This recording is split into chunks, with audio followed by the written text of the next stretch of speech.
In part 2 of our series on illegal fishing in the North Pacific, we explore what the three countries of FSM, Palau, and the Marshall Islands are doing to prevent IUU fishing in their waters, who is assisting them, and how well it works. In part 1, we learned that IUU fishing stands for illegal, unreported, and unregulated fishing, and just how important it is to manage the fishing resource for its sustainability, to continue to bring revenue into each of the three countries. Management of this resource is of paramount importance for each national government, and so each government has created an entity to oversee the fishery, monitor for IUU fishing, and work with other agency partners to best manage this important national resource.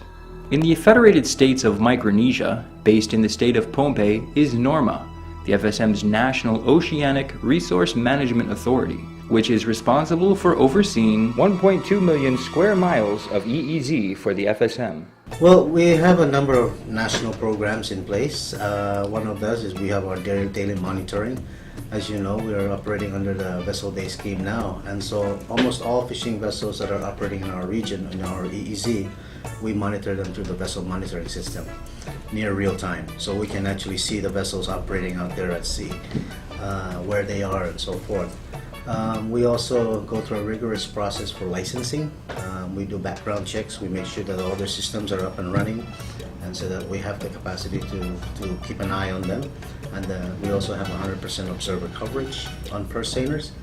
Yeah, the ban on high seas transshipment goes back to 1993, when a lot of these transshipments were occurring on the seas, and we've been seeing a lot of more IUU activities, under-reporting of catches. And those catches were, when they are under-reported, it affects how we negotiate our license fees. And so we've decided as a region to totally ban high seas transshipment as a license condition. So everybody had to come into port. Of course, it opened up new economic opportunities, jobs, businesses, and so forth. But the main objective was to reduce the underreporting of catches, and they were in the range of 20% underreporting. So now we have in-port inspections, we have port sampling programs, we have some coverage on longliners. It's a 5% requirement, but that's a flag state obligation. But we are also looking more now in terms of improving using technology and e-monitoring. So we have a trial going on.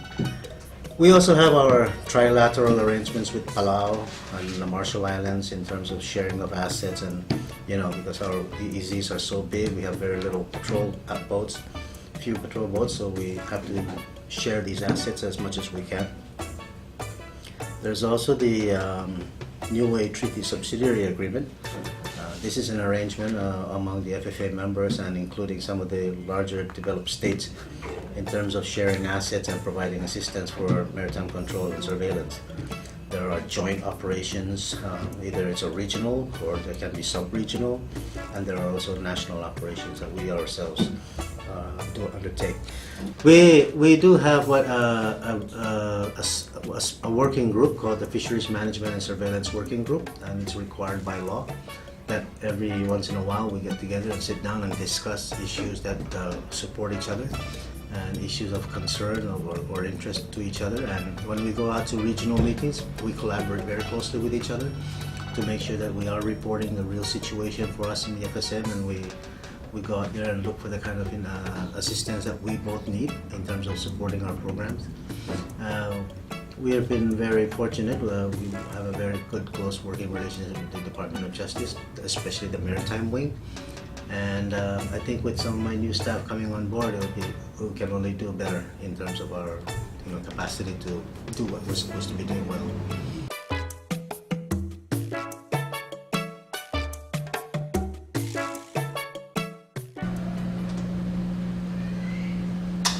So basically, this is the regional surveillance picture. We use this for monitoring vessels that are licensed and also vessels that are not licensed transiting in FSM.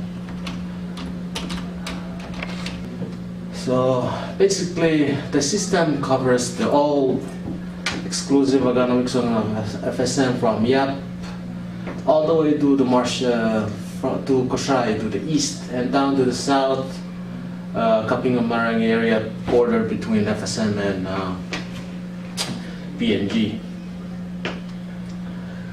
As you can see, these are the how the vessels movement within zone. Green colors indicates their compliance index as they are licensed, whereas orange colors indicates their compliance index as either unlicensed or they are applying license. So if you see directly on the screen, all the ones that are unlicensed, they are basically just transiting within FSM. The ones that we're focusing more on are the ones that are in color code red, which indicates that there's a violation that the vessel did in somewhere else in PNG or elsewhere, or could be in FSM. So as a compliance and VMS manager, we can zoom in and find out why are these vessels that are in color code red, flag red. It gives you the compliance. In addition to a fishery management authority, the FSM relies on an FSM National Police Maritime Wing to patrol the FSM's vast EEZ and investigate any incidences that NORMA identifies. As of now, I mean, that's what we do. We got the highest fines in the region, so hopefully that will be a deterrence enough for them.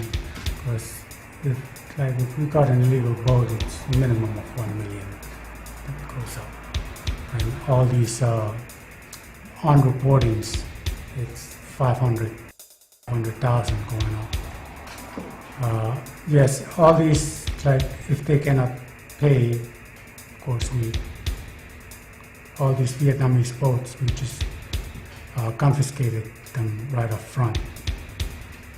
They're not getting it back.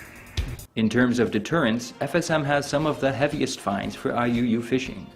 These fines can be issued to vessels that do not comply with FSM National Fisheries Law, and the FSM Department of Justice's Attorney General's Office is responsible for taking suspected violators to court.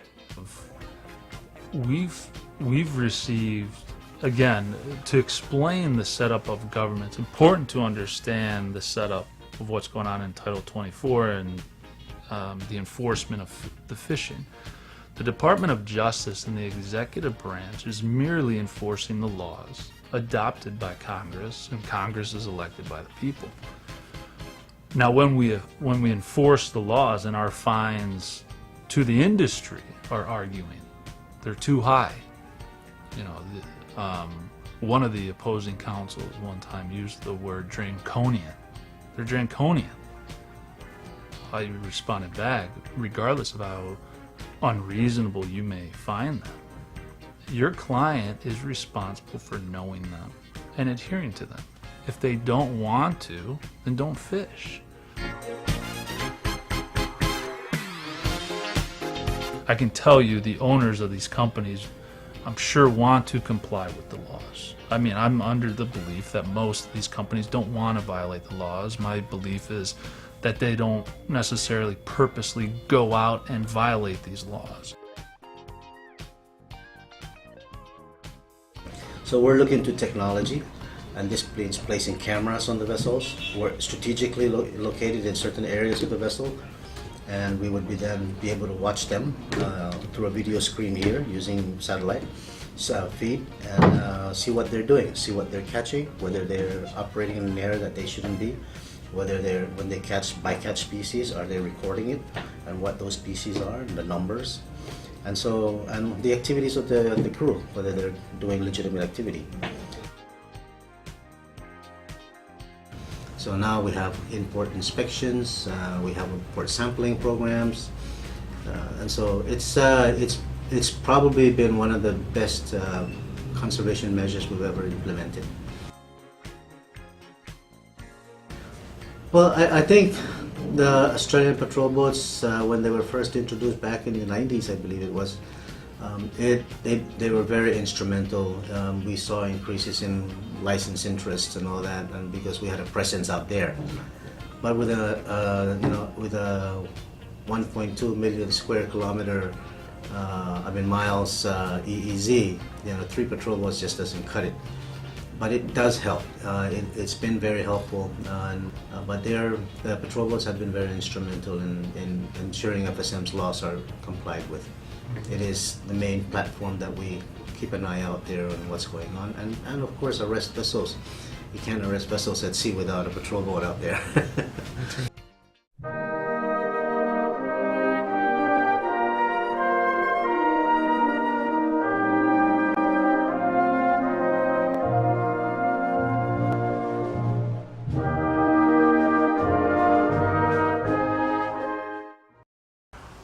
Well, he has taken the lead on the issue, and I have supported the issue on closing our EEZ.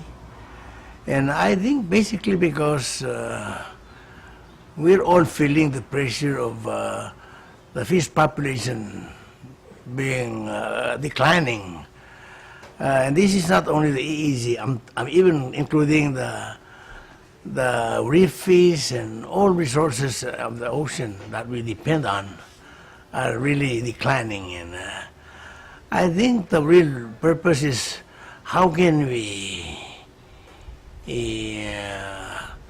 protect the ocean resources so that when we die someday, our generations can continue to survive, which we have in the past. The most important part of this whole idea is let's try to save the resource and make sure that we don't deplete the resources that we rely on for our survival in the Pacific. Yeah.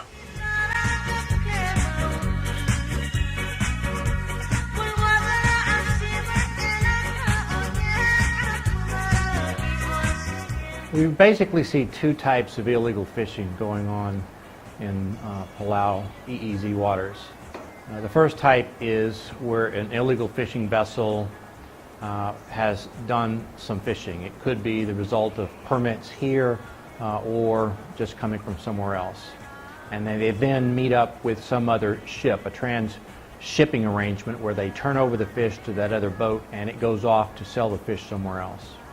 The second type of illegal fishing is where the fish are taken from Palau waters illegally and without a permit.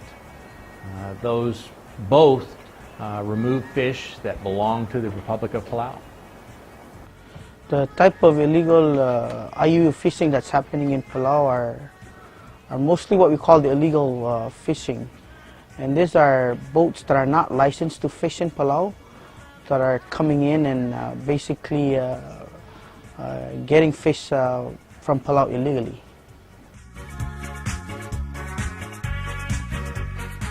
Fishing vessels that we have encountered and seized and prosecuted come from two countries, the Philippines and Vietnam. We haven't really seen much illegal fishing coming from any of the other countries yet. Well, we made that decision, as the Minister of Justice, I was part of making that decision.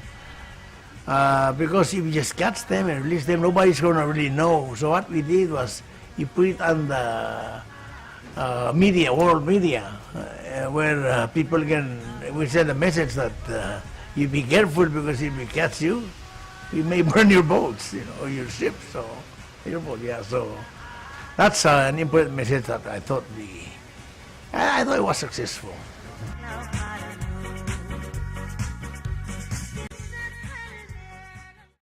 I must say that they're very tough laws. As you know, when we passed this Palau National Marine Sanctuary, the fines are between at least 500,000 up to $1 million. So we're talking about very strict fines. So you can see why when the company, the owner of the boat, is not able to pay that kind of fine, we need to burn these boats because we're not getting the fine that's coming to us because we're not able to collect on it. So there have been some concerns about prosecutorial discretion. That goes to the Attorney General's ability to prosecute these cases. So whether to, and it's a decision, you know, if you cannot get the fine, then burn those boats. So my point is that it's a decision that's made by the Attorney General, who is representing the Republic of Palau in prosecuting these cases. But yes, it's stiff laws, it's stiff, very stiff penalties. Of successful prosecutions involve where we spot these illegal fishermen. Typically we have encountered some of the smaller fishing boats, and the Rimalik is on patrol and encounters them, stops them, detains them, searches, finds the illegal fish and maybe some shark, and then seizes the ship, brings it back to the port, and we then search, take all of the fish and forfeit it and sell it and retain the money from those sales. And then we will forfeit the ship. We will prosecute the captains of the ship and send them to prison, and then return the fishermen back to the country where they came from. All of this is designed to make it clear that illegal fishing will not be tolerated in the Republic of Palau. So, you know, it's been less than 6 months, but we need to, I think the process is we do its application, we see where we need to improve it. So right now we really just need to be able to implement and file cases. And I must say the Attorney General's office is doing a good job in doing that right now. They're prosecuting these cases. And so then when we'll look at it and review and see if there are any amendments that need to be done, any improvements that need to be made to the legislation on IUU, and then we can work on that. We have seen about 5 to 10 cases in which we encounter ships and decide to do something about it. That number is growing because we're beginning to do more patrols, we're beginning to have more opportunity to see who's out there. I suspect that we could probably locate and seize an illegal fishing vessel every opportunity that we had to go out on patrol. We're increasing our human observers on those licensed boats. We're also looking at an alternative to human observers, which is electronic monitoring, and we're installing those systems on the boat to basically try to deter those activities regarding underreporting of catches. Well, Palau is really ahead of the game right now. They have an excellent law in place that protects the marine sanctuary. They have very strong punishments, very strong seizure laws. We also have had lawyers who are here and trained in this area. We have officers out on the ship who have been trained. What we really need to add is more eyes in the sky, a plane that can provide through radar the ability to spot these ships and target them a little more carefully so that the ship doesn't spend all day long looking randomly for these ships. But I think the future for Palau is actually quite bright because they have recognized very early what the problem is. They put in place a solution, and everyone seems to be working together on making this happen.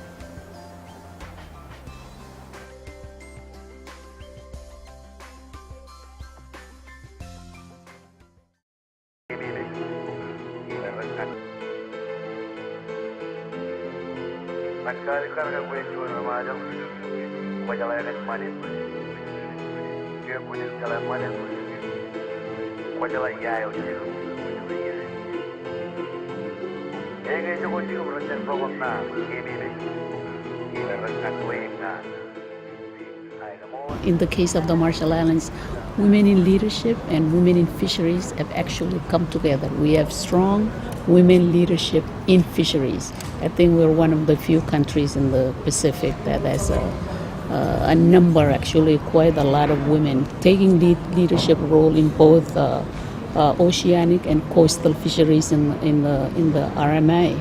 And I think that has resulted in very prominent role that MIMRA, or Marshall Islands Maritime Resources Authority, has taken in the region in terms of what they do and how they do what they do.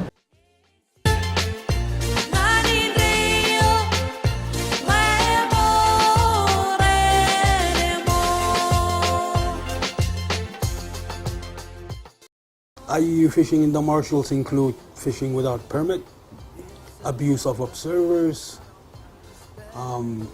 shark finning, including misreporting and or underreporting of catch.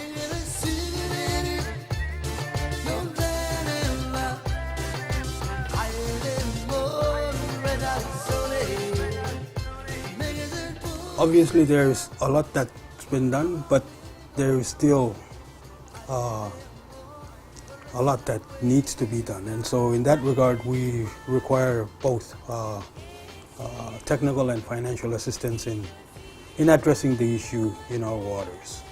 Largely because most of it is simply beyond our reach. I mean, if you look at the map, RMI is situated more or less central in the Pacific and prime in the fishing ground as far as the P&A is concerned, the parties to the Nauru Agreement. We're, part of that group that is leading in terms of the skipjack fishery.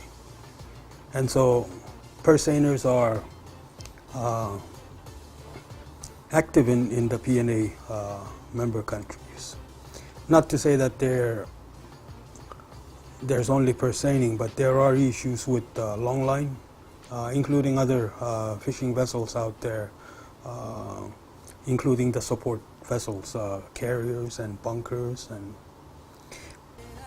we do have a surveillance program with assistance from the Australian Defence with a patrol boat. But if you look at the map, our area covers 2.2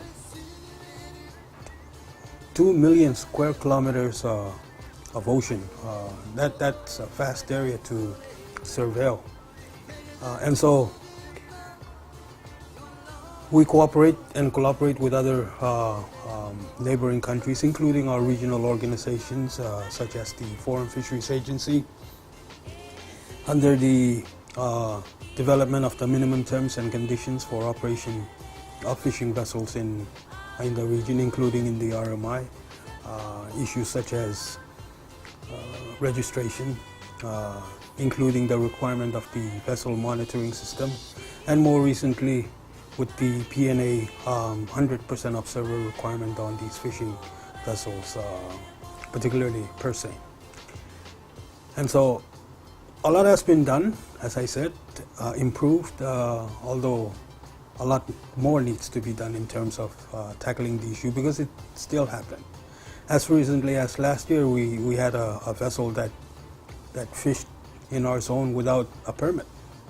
And this was possible identification through the use of the vessel monitoring system. The tracks were just clear that this vessel, without a license, was fishing in our waters. And so those, including issues that our observers are reporting, are also important, including the safety of our observers. When we require purse seiners to fish with 100% observers, their role is critical because there are eyes and ears out there in bringing back the data that could be used to complement what the fishers are reporting. So in some respect, it's a tool for verification as well.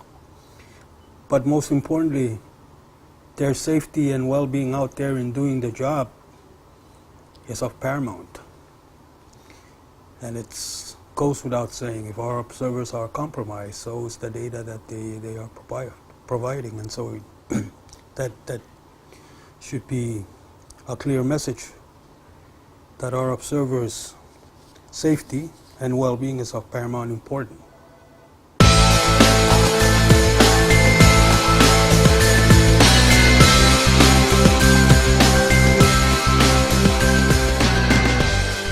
Some of the things that P&A has actually done to deter IUU, although maybe IUU at the time was something that they never really thought about, but P&A already had a foresight to look at these things. So like in the 1980s, we already had things that today forms what is called a minimum terms and conditions, like marking on the boats. And they have to have specific markings.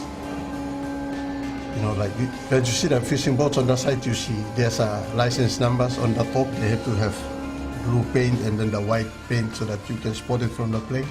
That was part of what PNA initiated in the 1980s. And then the ship registry and good standing. Boats have to be in good standing in order to fish in this region. And we had things like the mandatory logbooks. All the catch fishing boats that fish today, they have to record what they catch today and what type of, how much of what type of fish. And then you have to look at things like you report when you enter somebody's water and then when you get out of that water. So we can work out how much time you spent in somebody's EEZ. Also, we have what is called 100% import transshipment. Transshipment is when you transfer fish from one boat to another. It's called transshipment. You know, cargo from fishing boat to the fish that the boat, big boat that carries fish out on their cargo boat is called a carrier boat. So our fishing boat is called pesane, and you put the fish from that boat to the other boat. That term is called transshipment. What they used to do in the past was they used to transship out at sea in the high seas. So nobody would know how much is being fished, how much is taken out. So what part of what PNA did was to put a rule that we ban this thing, that you cannot do this activity out at sea. You must bring it to the port. That's when all these fishing boats started to come to ports like Pohnpei, Majuro. So now we can monitor them, what they are transshipping, what they are transferring across to other boats, so that we have a handle of what is being transshipped, and then we check it against the logbooks. We can say, you know, you said you put so much cargo today and taken away, and then we check accordingly. So we have people monitoring this at the ports. But while doing that, we are also addressing our economic needs. You know, they come here, they buy food, they buy water, they buy fuel. So it's a way of addressing this economic issue as well. And the report, and well, basically, you know, even if you're making money just from the days, the important thing is the resource. And the way to manage a resource is by knowing how much is being harvested. Yes, so that's how do you say? That's the basic principle in resource management, is knowing how much is taken out. So we had this 100% observer coverage on all fishing, and we had the 100% catch retention. So the only fish that you can throw away is when it's unfit for human consumption. Okay, in the 90s, the other thing that we did was port-to-port tracking. So all the boats, we would track them by satellite from the port when they depart, all the way until they come back, whether they go to Japan or wherever. We see them everywhere. Yeah, so we monitor every movement of their boats. So that's the other thing also we put in. And most of the things that we have initiated has gone through FFA, and with FFA support, we have always pushed it through to the Commission, and they become part of the Commission measures. So that was in the 90s. In 2000, what we did is we closed the high sea pockets. Yes, we closed it because nobody had jurisdiction there, nobody could enforce anything. So the only way to do it was, we did it by way of making rules for our own EEZ. We said, anybody who's licensed to fish with us should not fish in the high seas. A lot of people have seen that as an illegal thing, that we were able to close the high seas, that we didn't. They probably thought we didn't have. I mean, we're not supposed to have done something there, but we say, no, we didn't close the high seas. We actually said, this is a condition for you to fish in my water. Okay, the other thing we did was we started imposing FAD bans, FADs, a fish aggregating device. You find this big eye. So the way to try and help conserve this big eye was for us to stop boats fishing from these objects. So we had a periodic FAD bans. Like now we impose from 1st of July, I think, yeah. No, from August, September, October. Those 3 months of no fishing. We make sure there's no fishing on these objects, plus 1 more month, so it's 4 months. So it was to try and address this issue on big eye. So we introduced that, FAD closures. Okay, the other thing we did, I already mentioned, was the tuna catch retention. Make sure whatever you catch, you take it back to the port. In the 2000, from 2000 onwards, what we have introduced now is things like MSC, eco-labeling. So we have this product called Pacificol, which is a joint venture between the PNA and another company called Sustainable.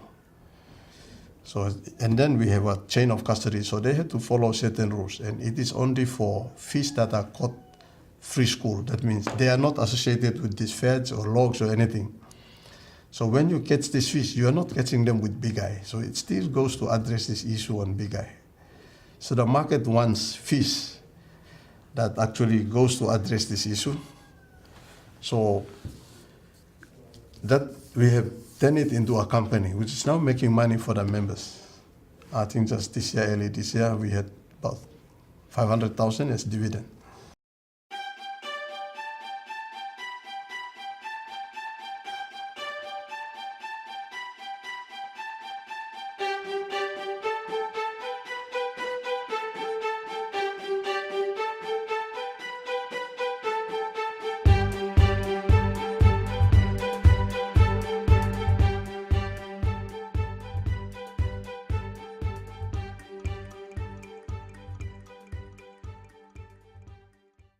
So we had independent reviews, we had a review of the regional MCS system, we had this IUU report that came out with these new findings, describing the nature of the problem, the scale of the problem, pointing to ways for us to effectively address these. We've had an internal review of our own processes in order to reassure ourselves as well as our ministers. And then we had a meeting of ministers of finance, fisheries, foreign affairs, and police, or law enforcement, in Honiara to review the system, review these various reports and findings, and including an independent review that the Foreign Secretariat had commissioned of an expert from Canada, I believe it was, who did his own review of all the reviews we did. And basically the finding is that the Pacific Island has in place a very effective, in fact, the term a world-leading system has been used.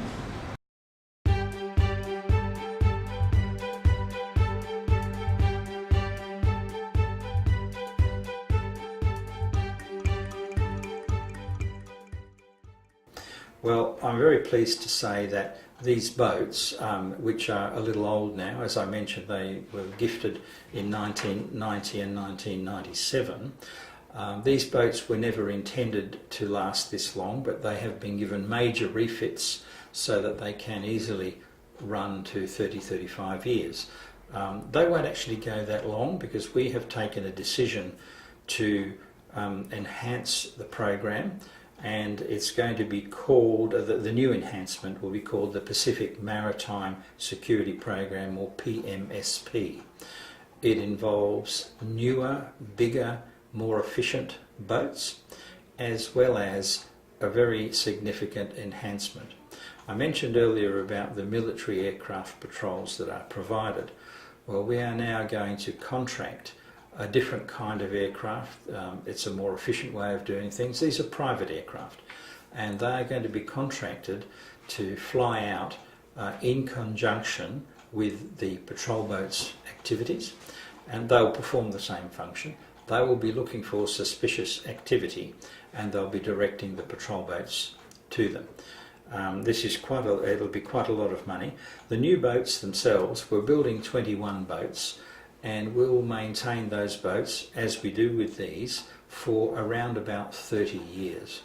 That's a $2 billion commitment by the Australian government to the assistance of FSM and other countries.